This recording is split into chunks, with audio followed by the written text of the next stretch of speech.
আজকে আপনাদেরকে দেখাই দিব যে কিভাবে আপনাদের যে বাংলালিংক সিমটা আছে সে বাংলালিংক সিমে পুরা 12 জিবি নেবেন। ঠিক আছে, তো এটা কিভাবে নেবেন তার জন্য দেখতে থাকুন কয়েক মিনিট। কাউসার 24 ইউটিউব চ্যানেল আপনাদের সাথে আছে, আমি কাউসার। চলুন শুরু করা যাক। তো এই মুহূর্তে দেখতে পাচ্ছেন যে আমি ডায়াল অপশনে চলে এসেছি। তো এখান থেকে আপনাদেরকে কোড ডায়াল করতে হবে না, এটা একটি রিচার্জিং অফার। তো রিচার্জ করলে আপনি 12 জিবি ইন্টারনেট পেয়ে যাবেন।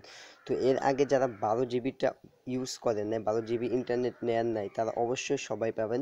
তো তার জন্য যা করতে হবে, তো বিকাশের দোকান থেকে আপনি 23 টাকা রিচার্জ করে নেবেন। ওকে, তো 23 টাকা রিচার্জ করলে আপনার সিমে 12 জিবি চলে আসবে, এটা 100%। আর যাদের সিমে রিচার্জ হবে না তারা এই অফারটি পাবেন না। আর এই অফারটি চেক করার জন্য এখান থেকে মেসেজ করতে পারেন, যেখানে আপনি চেক করবেন যে আপনি অফারটা প্রযোজ্য না। তার জন্য কী করবেন, 4646 ওদের যে নাম্বারটা আছে এটাতে আপনি সেন্ড করবেন। এই নাম্বারটা দিয়ে তারপর আপনি এখানে আপনার যে নাম্বারটা আছে, সাপোজ 019, আপনার যে নাম্বারটা আছে সেই নাম্বারটি দিয়ে এখানে এই যে SMS দেখতে পাচ্ছেন, এখানে সেন্ড করলে আপনাকে দেখাই দেবে আপনি অফারটি প্রযোজ্য কিনা। তো এভাবে মূলত অপ্রযোজ্য থাকলে আপনি 12 জিবি ইন্টারনেট নিতে পারবেন। হ্যাঁ, এটা মানে যদি আগে না নিয়ে থাকেন তাহলে অবশ্যই পাবেন।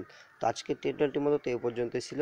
আশা করি ভিডিওটি আপনাদের ভালো লাগছে। তো যারা নতুন তাদেরকে রিকোয়েস্ট করবো অবশ্যই সাবস্ক্রাইব করে যুক্ত হয়ে যাবেন।